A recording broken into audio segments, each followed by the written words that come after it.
So we're doing this video to break down genital show and tell for the women seeking certification because it seems that that's what's making everyone a little nervous.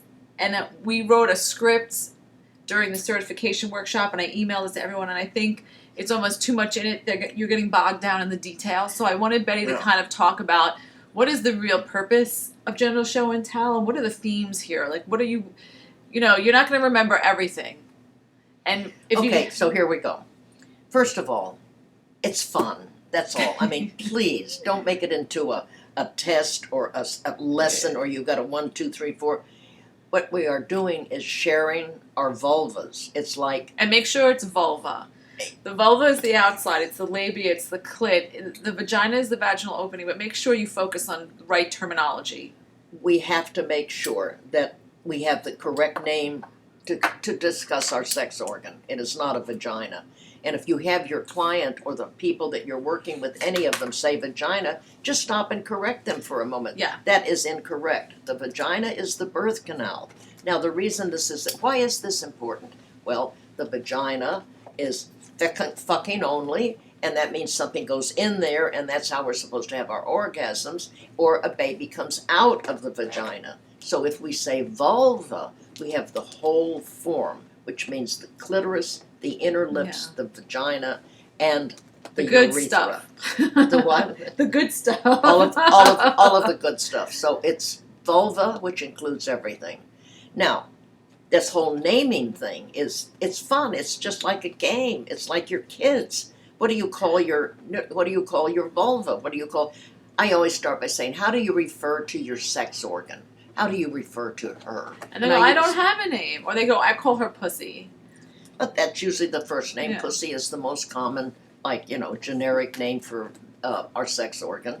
And then I share, that I named mine Clitianne because my mother named me Betty Ann, and I thought Clitianne, it went with Betty Ann. So I have Clitianne is my vulva.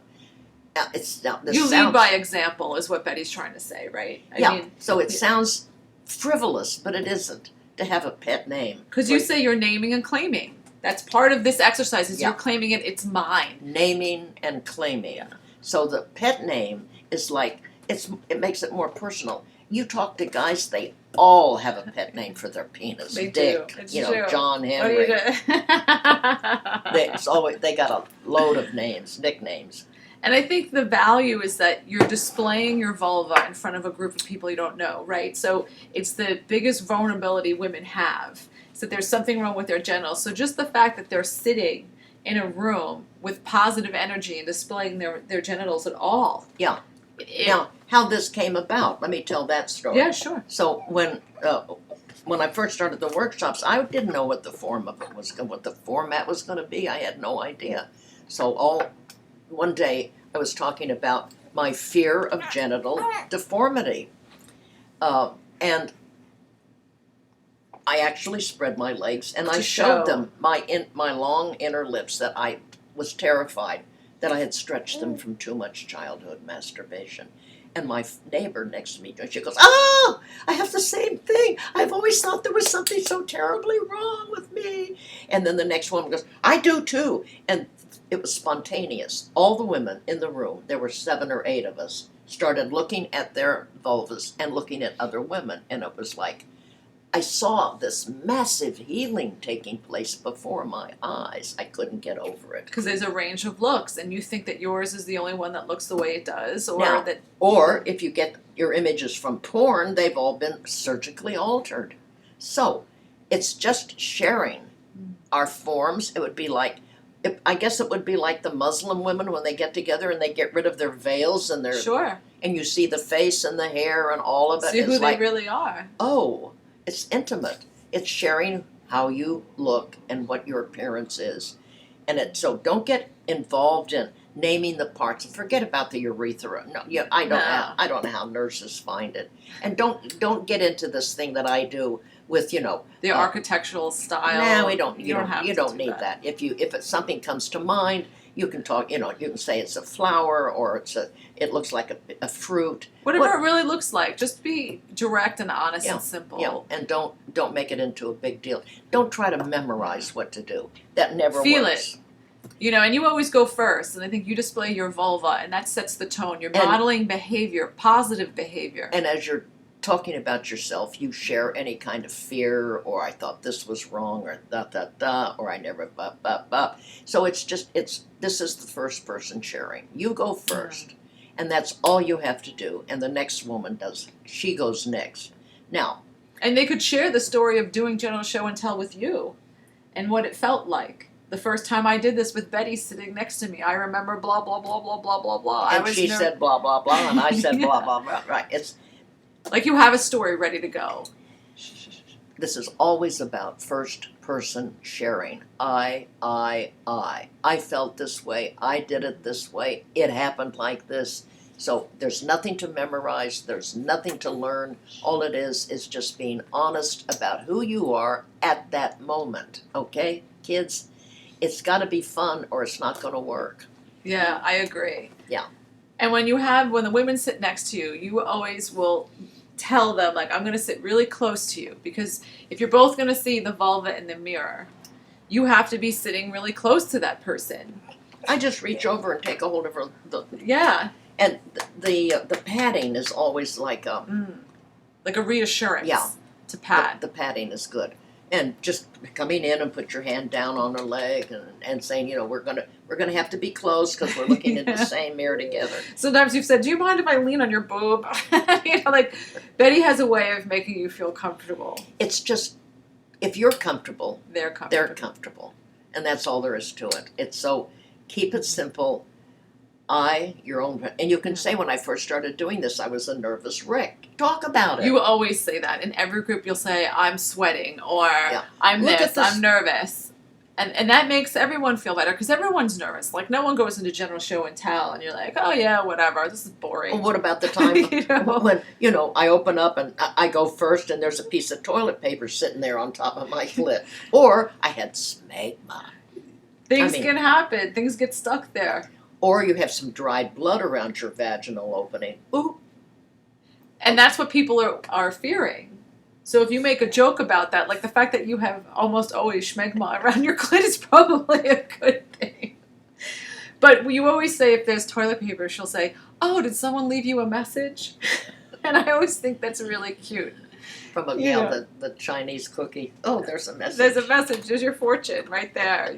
I think that makes it fun. So just have fun. Just have fun. Keep it light. Keep it lighthearted. And, what do you do if a woman gets emotional when this is happening?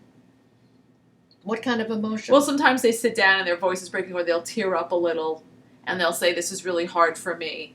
How do you just keep moving? Keep moving. Don't dwell on it. Don't dwell on it. Don't feed into her emotionalism. And you're not a therapist, so you don't have to give her advice. We're all there, like you said, first person sharing to have this experience. And this whole business about women being overly emotional, get over it. We've got a whole world to conquer. We do. One Bodysex workshop at a time. Let's break down, like, when you talk about your handouts. I think they're worried about going through the handouts and having to know what everything is. Like the PC muscle and the G spot and all the things you break down.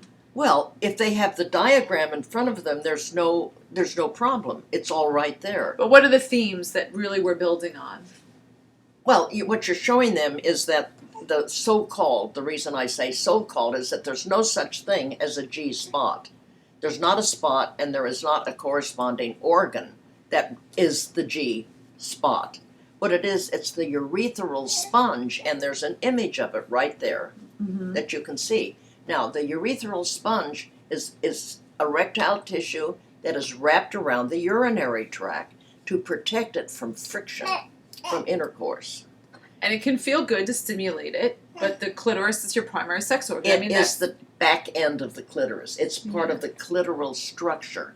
It's part of our erectile tissue.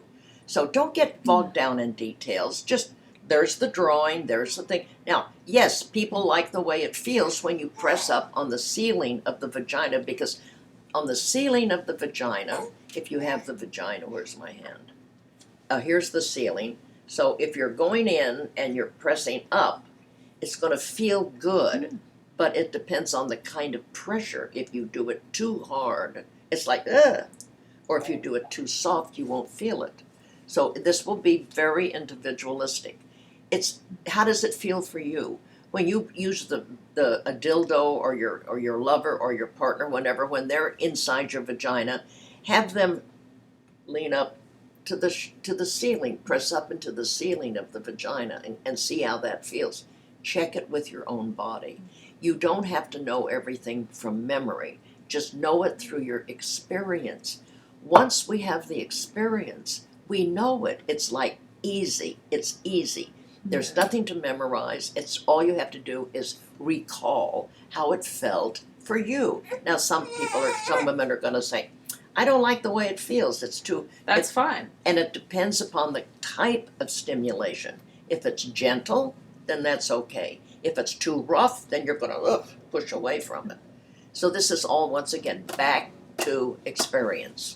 And same thing with your PC muscle, because that's the one handout where you show all the muscles and the nerves, and that, you know, it's not a hole, your vagina, that it's this kind of very sensitive, complicated sex organ. When you think about the PC muscle, you've worked your PC muscle. You know what that is. You all know. Now, it's interesting because you'll do this if you get observing yourself in front of the mirror.